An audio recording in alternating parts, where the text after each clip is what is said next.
Tonight, we'll take a slow walk through the life of a man who dreamed in electricity, a man who imagined a world connected by invisible waves of energy, long before anyone believed it was possible. This is the calm story of Nikola Tesla, told not with sparks or noise, but with quiet steps, steady moments, and the gentle rhythm of time. Let your mind rest. Let the noise of the day fade away. You're listening to boring biographies for sleep. Now, let's begin with the man who slept in lightning. Nikola Tesla was born at the stroke of midnight between July 9th and 10th, 1856, in the quiet village of Smiljan, then part of the Austrian Empire, now within modern-day Croatia. A powerful thunderstorm swept through the valley that night, and lightning illuminated the small wooden house where his mother labored. According to family accounts, the midwife, startled by the flashes, whispered, "This child will be of the storm." His mother, Juka Mandic, exhausted but calm, replied, "No, he will be of the light." Tesla himself later recalled this story with fondness, seeing it as a fitting symbol for the life he would lead. His father, Nikola Tesla, was an Eastern Orthodox priest, a man of education and language. He spoke several tongues, Serbian, German, and Italian, and wrote poetry and sermons in his spare time. He hoped Nikola would follow the same religious path, perhaps even become a clergyman. But his mother, Juka, quietly shaped a different destiny. Though she never received a formal education, she possessed a remarkable mechanical mind. She built tools to ease household work, mechanical egg beaters, looms, and simple mechanical toys, all from memory and intuition. Tesla would later write, "My mother was an inventor of the first order, and I must unhesitatingly ascribe to her the qualities I possess." The Teslas lived modestly. Their home sat near the Lika River, surrounded by meadows and forest. Life in Smiljan was slow, marked by church bells, animal sounds, and the rhythm of farm life. Nikola spent his days exploring the countryside, collecting insects, observing birds, and studying how the wind and water moved. He once said that watching a water wheel turn was the first time he truly understood mechanical power. He was one of 5 children: Dane, Angelina, Milka, Marika, and Nikola himself. Dane, his older brother, was considered exceptionally gifted. But when Nikola was just 5 years old, Dane was killed in a riding accident. The event left a deep mark on him. In later writings, Tesla described experiencing vivid flashes of light and mental images that appeared spontaneously after his brother's death. These visions, as he called them, would remain with him throughout his life, both a burden and a gift. At school in Smiljan and later in Gospic, Tesla displayed a photographic memory. He could memorize entire books and recite them word for word. He excelled in mathematics, often solving long problems mentally without touching a pencil. Teachers were astonished. Some even accused him of cheating until he demonstrated his process aloud. Tesla later wrote, "I could visualize every part of a machine in my mind. I could see it as clearly as though it were before me, and I could operate it in my imagination." This mental ability, which he called visualization, became the foundation of his later engineering work. Even in childhood, electricity fascinated him. One evening, while petting the family cat, Macaque, his hand brushed the animal's fur in the dark. Tiny sparks leapt from its coat to his fingertips. Startled, Tesla asked his father what it was. Milutin told him it was nothing but electricity, the same mysterious force seen in storms. Tesla remembered the moment vividly. "I felt the truth that nature was a vast, mysterious machine whose workings I could one day understand." But life was not always easy. He struggled with illness in his youth, and the loss of his brother caused lingering anxiety. He often described sudden bursts of light and overwhelming waves of imagination, what today might be called photographic thinking or synesthesia. These flashes often accompanied moments of inspiration, as if his mind were projecting blueprints into the air before him. The house, filled with books and the sound of his father's pen, was both peaceful and austere. In the evenings, the family would gather by candlelight as Milutin read from poetry or scripture. Outside, the night winds of Lika moved through the fields, and the faint rumble of distant storms must have sounded to young Nikola like the heartbeat of something powerful and unseen, a hint of the energy that would one day define his life. In 1870, at the age of 14, Nikola Tesla left his quiet home in Smiljan and traveled to the town of Karlovac to attend the Higher Real Gymnasium. The journey was not an easy one, nearly 60 kilometers on foot and carriage. Karlovac, a modest city built along the banks of the Kupa River, was peaceful, with cobblestone streets and leafy courtyards. There, in a building filled with polished wooden benches and chalk-dusted air, Tesla discovered what would become the great love of his life: physics. His physics professor, Martin Sekulic, was among the first in the region to demonstrate the principles of electricity. In Tesla's later recollection, Sekulic's demonstrations of electrical charges and rotating machinery made a deep and lasting impression on him. The whir of the small motor, the faint smell of ozone in the air, and the steady rhythm of a spinning wheel seemed to Tesla like a mechanical form of nature's heartbeat. He was fascinated not by the spectacle, but by the order beneath it, the quiet mathematics guiding every motion. To him, electricity wasn't chaos or magic. It was rhythm, flowing, alternating, breathing. This sense of harmony between motion and current would define his entire life's work. Tesla graduated in 1873, completing a 4-year program in just 3 years. He was fluent in several languages, Serbo-Croatian, German, and a little French, and excelled in mathematics and physics. But upon returning home that same year, he contracted cholera, a disease that swept through the region. He was bedridden for 9 months, hovering near death. Later, he recalled losing count of the days and watching candlelight flicker across the walls of his room, wondering if he would live to see another sunrise. His father, desperate and heartbroken, promised him that if he survived, he could study at the best engineering school he wished. Until then, Milutin had hoped his son would become a priest. But after Tesla's recovery, that promise changed everything. Tesla later wrote that the mere thought of studying engineering gave him the strength to fight his illness. By 1875, Tesla was healthy enough to begin his studies at the Austrian Polytechnic Institute in Graz, today known as the Graz University of Technology. It was one of the finest engineering schools in the Austro-Hungarian Empire. He was an exceptional student, meticulous, disciplined, and relentless. In his first year, he achieved the highest grades possible in every subject and even received a commendation from the dean.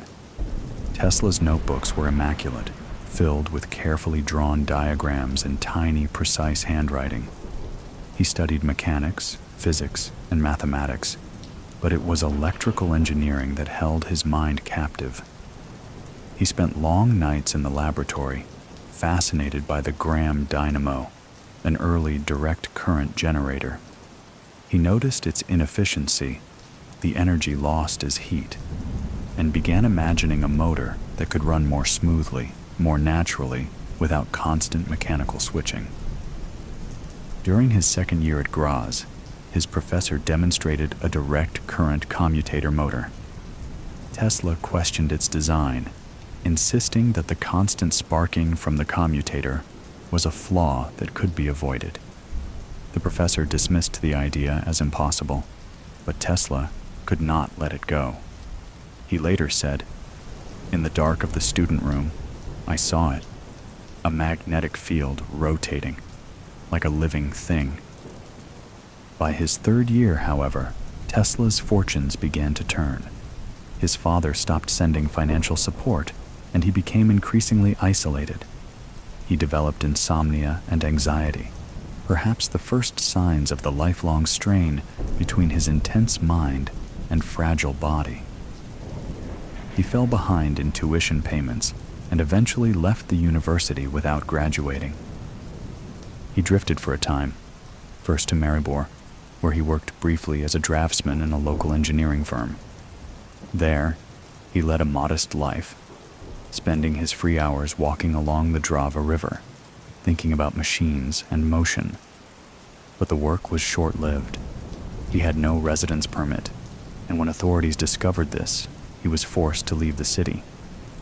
In 1879, Tesla returned home to Gospic, grieving the death of his father, who had passed away suddenly from illness. He took a temporary teaching position at his old school, teaching arithmetic and physics to young students. He was only 23, and though he taught dutifully, his mind was restless, still haunted by that vision of the perfect motor. In 1880, relatives helped him move to Prague to attend lectures at the Charles Ferdinand University. He was too late to formally enroll. He had missed the registration deadline and lacked some required Latin qualifications, but he attended classes unofficially, sitting quietly in lecture halls, taking notes. He studied philosophy and physics, listening to professors discuss light, sound, and motion. He spoke of Prague later as a city of thought, where his ideas began to take shape more clearly. 2 years later, in 1882, he moved to Budapest, Hungary, and took a position at the Budapest Telephone Exchange, a newly established telegraph company. There, he worked under Ferenc Puskás, a pioneer in European telephony. Tesla helped improve the company's equipment, designing a type of amplifier that some historians consider an early version of the loudspeaker. But Budapest was also where his great insight arrived. One evening, while walking in City Park with a friend named Szigeti, Tesla was struck by a sudden vision.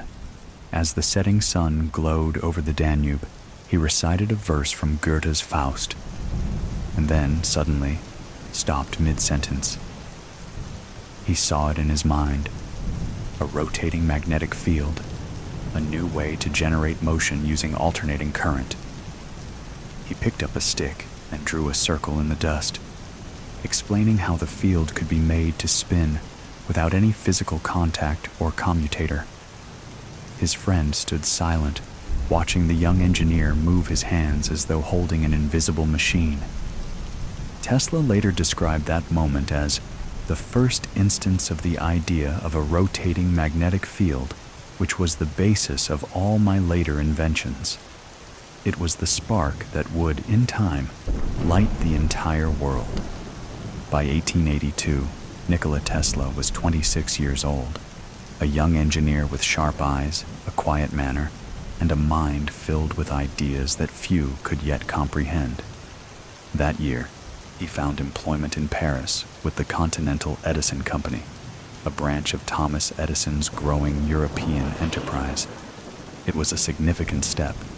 For the first time, Tesla was surrounded by the machines and tools that would allow him to turn his imagination into work. The Continental Edison Company maintained electrical lighting systems throughout France and neighboring countries. Tesla joined as an engineer responsible for installing and repairing dynamos, arc lamps, and direct current motors. He quickly gained a reputation among his colleagues for precision and patience.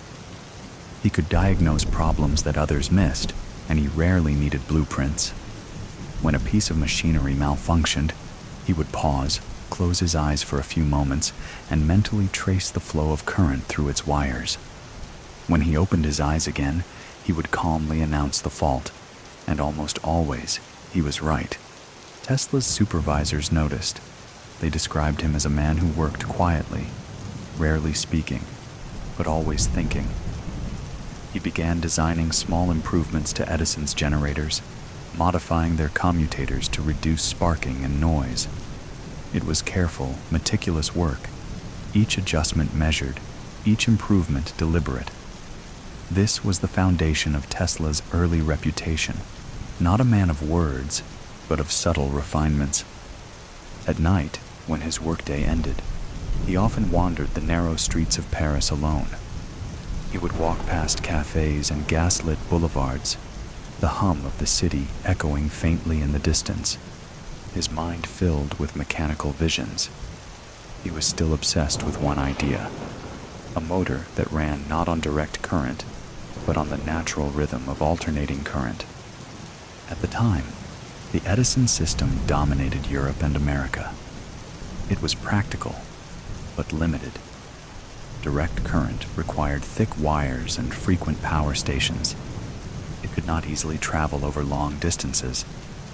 Tesla imagined something more elegant, a system where electricity flowed like waves in the ocean, alternating direction many times each second. Such current, he believed, could transmit power far more efficiently. But he was not yet in a position to build it. The tools he needed did not exist. So he carried the idea in his mind, refining it silently. He later wrote, "Before I construct a machine, I imagine it in every detail. I can see it as clearly as though it were real. I run it, observe it, and if it is not right, I modify it in my mind." This unique ability to visualize his inventions completely before creation was both his gift and his isolation. His imagination was so vivid that he could hear the machines running in his thoughts. He once said, "When I get an idea, I start at once building it up in my imagination. I change the construction, make improvements, and operate the device in my mind. It is immaterial to me whether I run my turbine in thought or test it in my shop." By 1883, Tesla had become one of the company's most capable engineers. His supervisors sent him on assignments throughout France and Germany, to places like Strasbourg, where he oversaw the installation of a new lighting system. While in Strasbourg, he was asked to repair a generator at a railway station damaged by an explosion. He did so quickly and with remarkable skill. Grateful officials rewarded him with a small bonus, which he used to fund the construction of his first experimental induction motor, built entirely by hand, using parts scavenged from the workshop. When he powered it up, the rotor began to turn smoothly without brushes or commutators, the first successful prototype of an alternating current motor. Tesla was thrilled. He showed the machine to a few colleagues, but they saw it only as a curiosity. Alternating current was not yet understood, and its commercial value seemed distant. So Tesla dismantled the motor, keeping the memory of it alive in his notebooks and mind. Back in Paris, he continued his work for Edison, supervising installations and traveling between stations. He was efficient, but restless. He knew his ideas were larger than the tasks at hand. The company's focus remained on Edison's direct current systems, and there was little room for experimentation. By 1884, Tesla had saved enough for a one-way ticket across the Atlantic. He had heard that Edison himself, the great Wizard of Menlo Park, was building an empire of light in America. Tesla believed that if he could just meet him, perhaps he could share his vision of alternating current and find a place to bring it to life.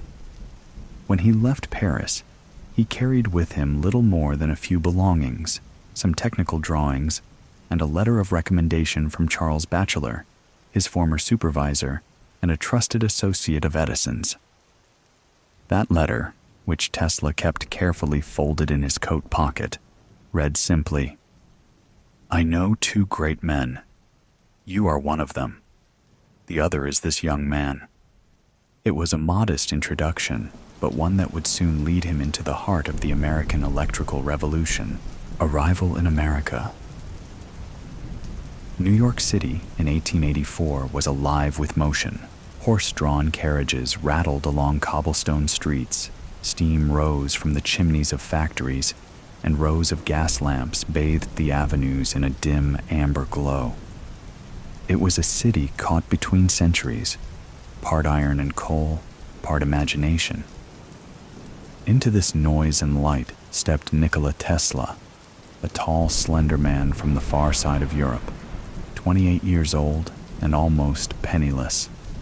He arrived on the ship Saturnia after a long, turbulent voyage across the Atlantic. When he disembarked, he carried 4 cents, some of his own poems, a few calculations and diagrams, and a letter of recommendation from his Paris supervisor, Charles Batchelor, addressed to Thomas Edison himself. The letter was short, almost poetic in its confidence. "I know two great men," it said. "You are one of them. The other is this young man." Batchelor had worked closely with Edison in Europe and believed Tesla's mind would impress him. So Tesla, exhausted but hopeful, made his way to the Edison Machine Works on Pearl Street. It was a large, bustling factory where hundreds of workers maintained and built dynamos, lamps, and wiring for Edison's direct current power systems. Edison was already a famous name, the Wizard of Menlo Park, known for the phonograph and the first practical incandescent bulb. He was a man of boundless energy, rarely sleeping, constantly pacing, tinkering, or dictating. He valued persistence and results above all else. Tesla, on the other hand, was quiet, analytical, and deeply methodical. He believed in precision, that a design should be perfect in the mind before ever being built. In temperament, the two men could not have been more different.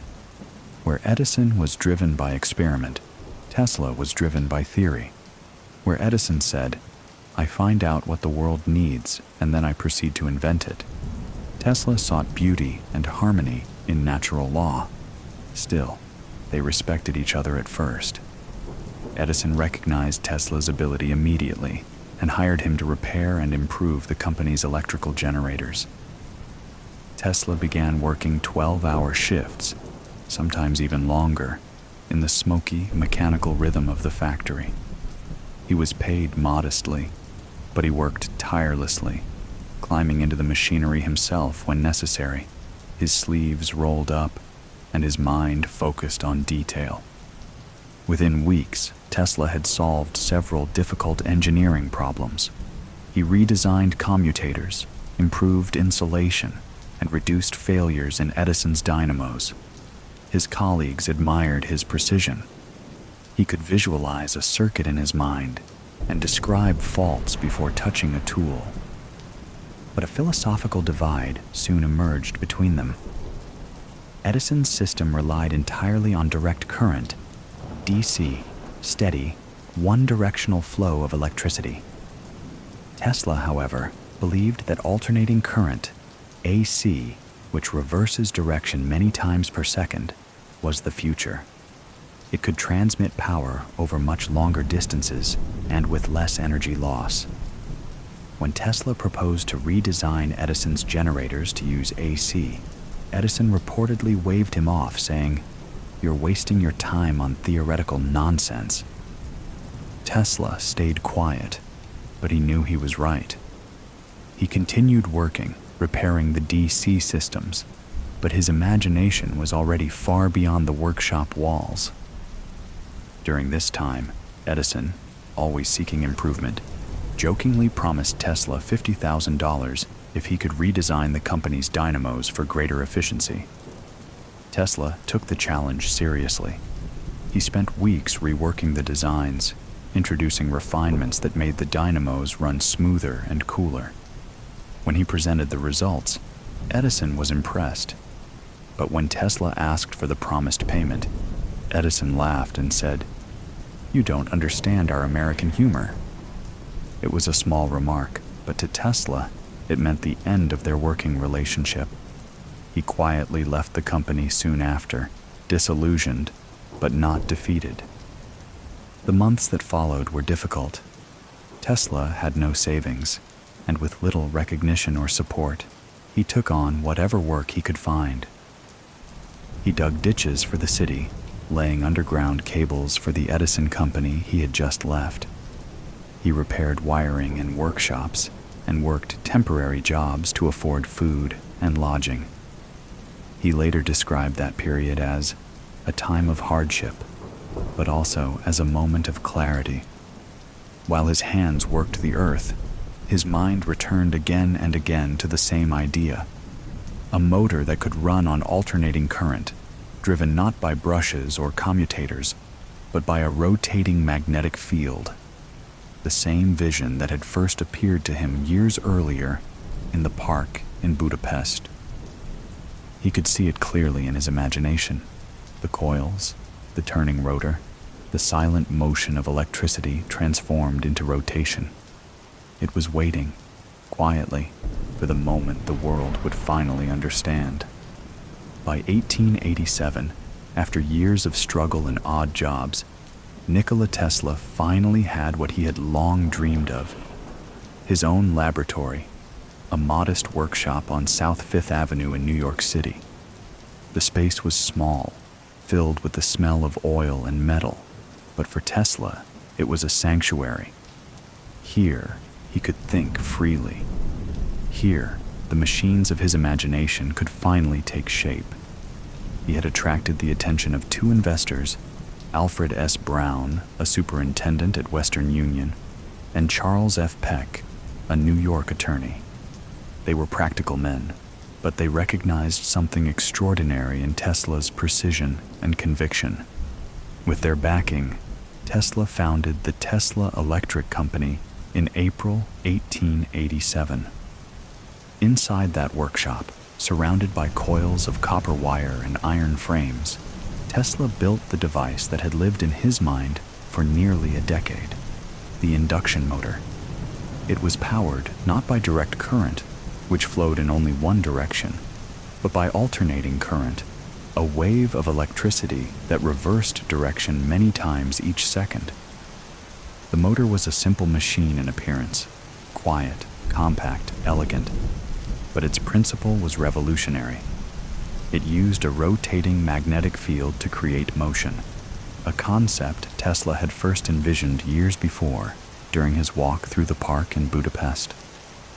In May of 1888, Tesla presented his motor before the American Institute of Electrical Engineers at Columbia College in New York.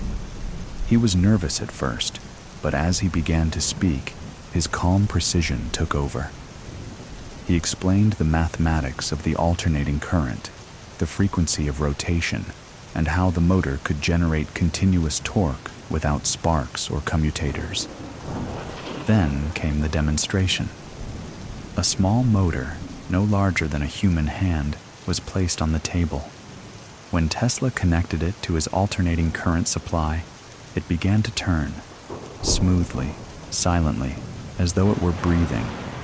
No noise, no flash, just motion, pure, continuous, and calm. The audience of engineers and businessmen sat in silence for a moment, then broke into quiet applause. Among them was George Westinghouse, an inventor and industrialist from Pittsburgh, Pennsylvania, known for his creation of the air brake for trains. Westinghouse immediately recognized the potential of Tesla's invention. He understood that this system could transmit power farther and more safely than Edison's direct current could ever manage. After the lecture, Westinghouse approached Tesla and offered to license his patents, not just for the motor, but for a complete alternating current system of generators, transformers, and transmission lines. He paid Tesla $60,000 in cash and stock and agreed to a royalty of $2.50 for every horsepower of electricity sold using Tesla's technology. Thus began a partnership that would transform the electrical world. The press soon gave it a dramatic name, the War of Currents. But in truth, it was not a war of weapons, it was a difference in philosophy. Edison's direct current was simple but limited. Its energy faded over distance, requiring power stations every few blocks. Tesla's alternating current, on the other hand, could be transmitted over miles, its voltage raised or lowered through transformers, flowing like the pulse of the earth itself. The public, confused but fascinated, watched as the two systems competed. Newspapers exaggerated the conflict, and Edison's supporters attempted to discredit AC power by staging dangerous demonstrations. But quietly, steadily, Tesla and Westinghouse continued their work. In 1893, their system reached its moment of proof. The World's Columbian Exposition in Chicago, a grand fair celebrating the 400th anniversary of Columbus's voyage, needed a way to light its enormous grounds. The Westinghouse Electric Company, using Tesla's alternating current system, won the contract against Edison's General Electric. On the evening of May 1st, 1893, the President of the United States, Grover Cleveland, pressed a golden button that sent current flowing through Tesla's generators. Suddenly, the fairgrounds came alive. More than 100,000 incandescent lamps illuminated the night, casting a soft white glow across buildings, fountains, and pathways. People gasped. They had never seen anything like it. The air shimmered gently with light, and in that glow, Tesla's dream became real. Newspapers the next morning called it the City of Light. The New York Times described it as a vision of fairyland. But for Tesla, it was not spectacle. It was harmony. He saw it as proof that energy could move naturally, rhythmically, as he had always believed it should. Just a few years later, Tesla's system achieved another milestone, the Niagara Falls Power Project. For centuries, people had looked at the mighty falls and wondered if their endless motion could be turned into power. In 1895, that dream came true.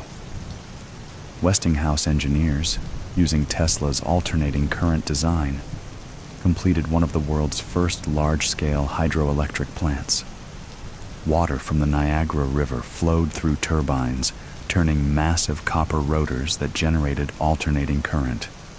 On November 16, 1896, electricity from Niagara Falls lit the city of Buffalo, New York, 26 miles away.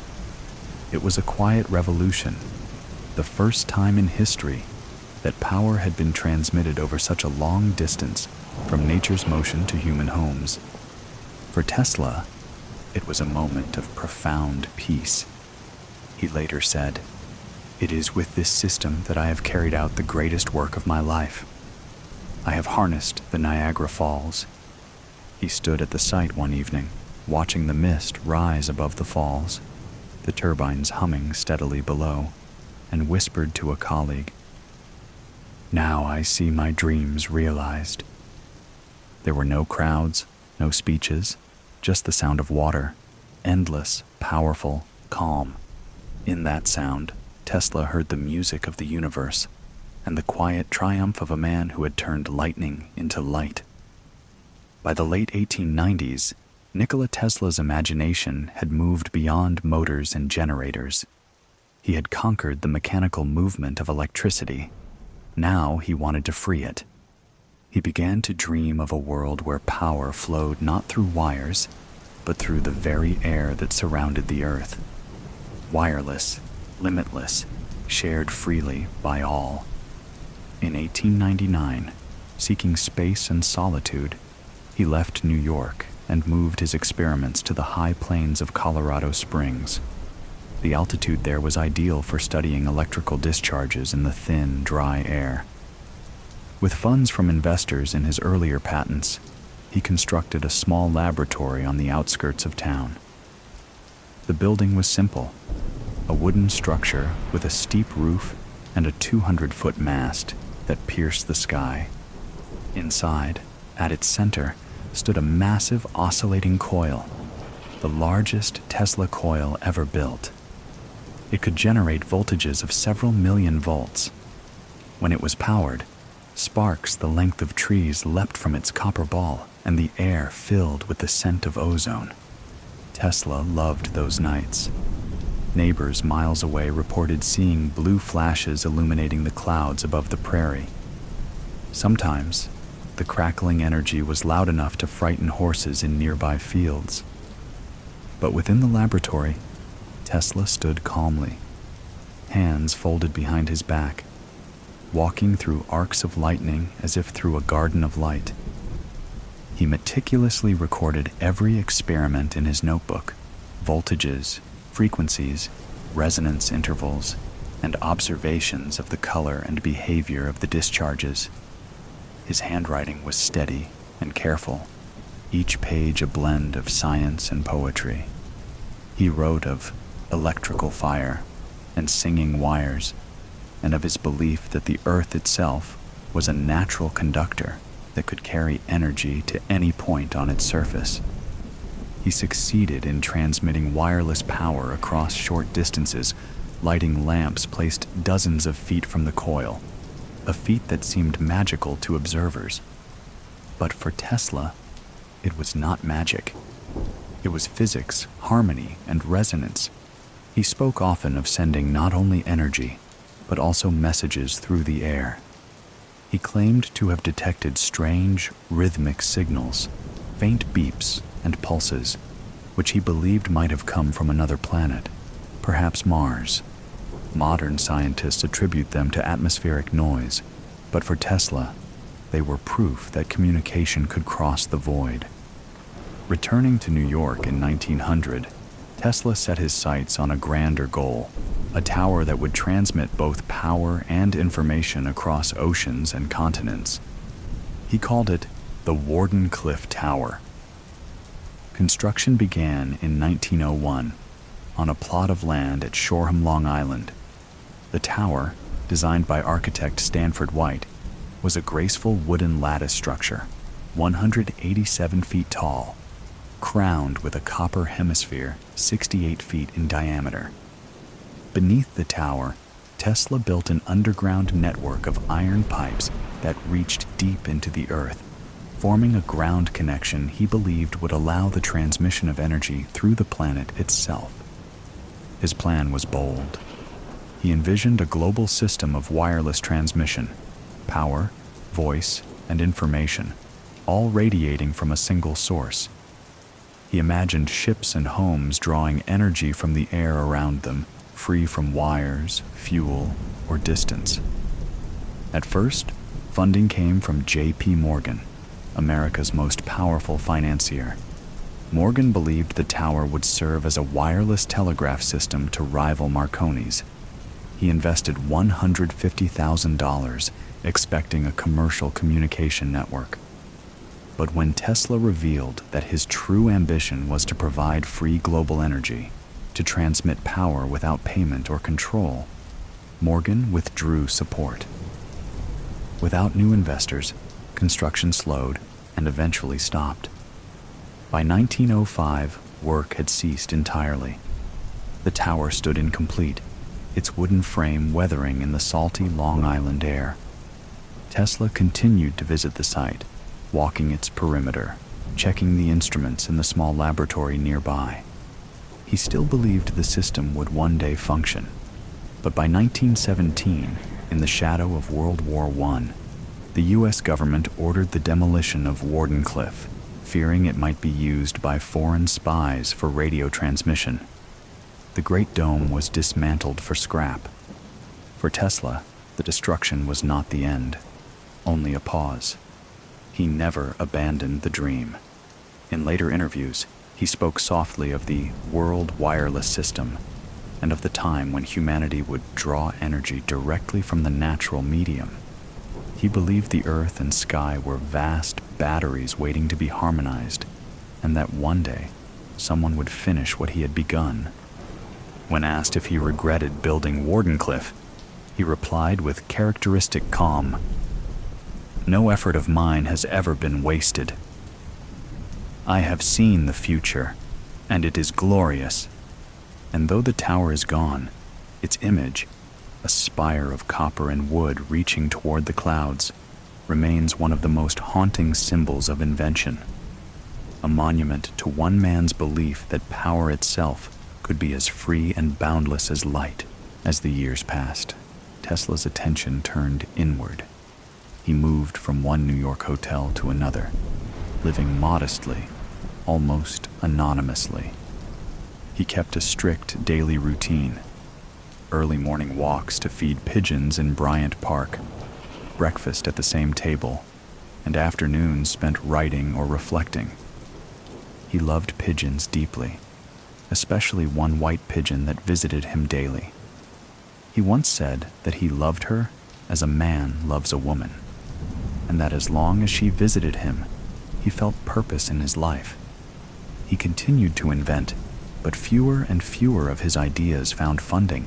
He designed plans for bladeless turbines, vertical takeoff aircraft, and even death rays, but his papers often remained folded and unpublished. In 1917, he received the Edison Medal, a quiet recognition from the very organization that once favored his rival. He accepted it politely, though his health had begun to decline. He lived quietly, avoiding publicity, writing letters, and feeding his birds. As the years passed, Nikola Tesla's life grew quieter. The world of invention had changed. New technologies were emerging, and public attention had shifted to younger names.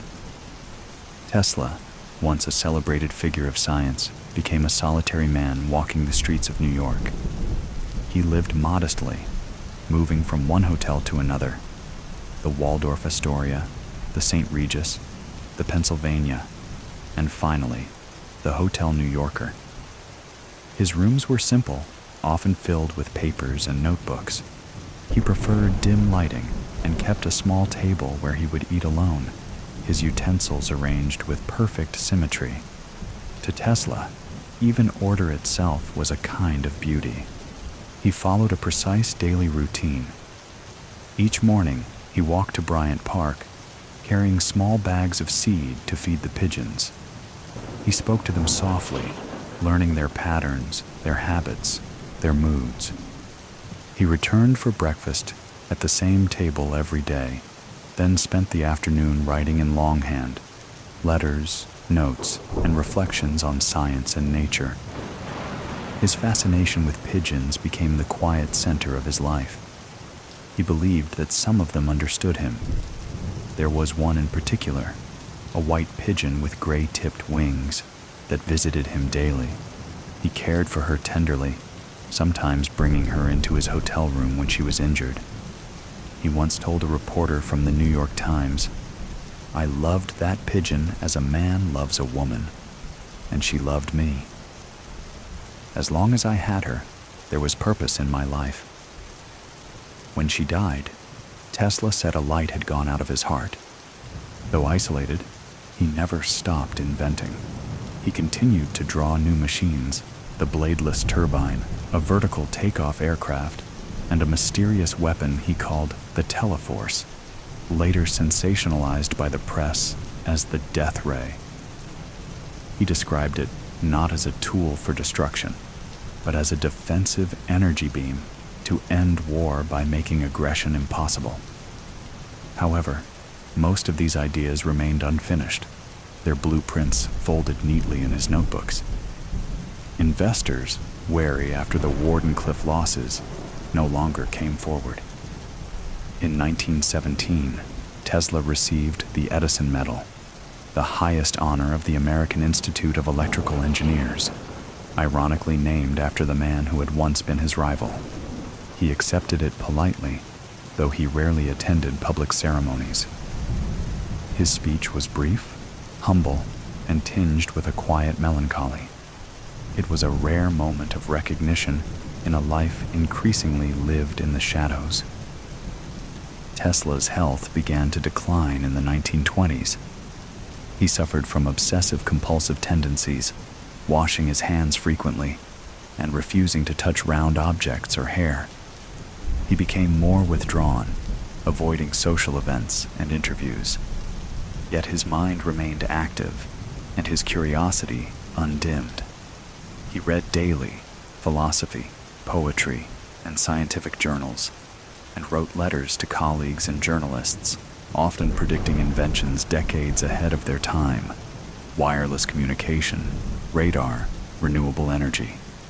By the 1930s, newspapers occasionally sought him out for interviews on his birthday. He would greet the reporters courteously, dressed impeccably in a black suit, and make calm but bold predictions about the future. "Energy will be drawn directly from the medium," he once said. He spoke of machines that would fly without fuel, and of global wireless networks, a vision that, in time, would resemble the internet. Despite living in near poverty, Tesla refused charity. The management of his hotels often allowed him to stay on credit, knowing his reputation, and hoping the government would one day recognize his contributions. He survived mostly on a small pension granted by the Yugoslav government in 1939, a gesture of respect from the country of his birth. And so he lived out his final years quietly, feeding his pigeons, walking the same streets each morning, thinking, writing, remembering. He once told a visitor, "My life has been a continuous struggle, but I would not change it. I have seen the future, and it is more beautiful than anyone can imagine." In the rhythm of his days, the morning walks, the soft coo of birds, the orderly arrangement of papers on his desk, Tesla found peace, a peace born not from fame or wealth, but from the quiet companionship of thought itself. In January of 1943, the long life of Nikola Tesla came quietly to an end. He was 86 years old. He had spent the last 10 years living at the Hotel New Yorker on the 33rd floor in room 3327, a small suite filled with papers, books, and memories of another century. For years, he had kept mostly to himself. Each morning, he sent for his modest breakfast: warm milk, bread, and sometimes honey. He still walked to Bryant Park when his strength allowed, still fed the pigeons that waited for him there. But that winter was cold, and his health had grown frail. On the afternoon of January 7th, Tesla retired to his room after his usual routine.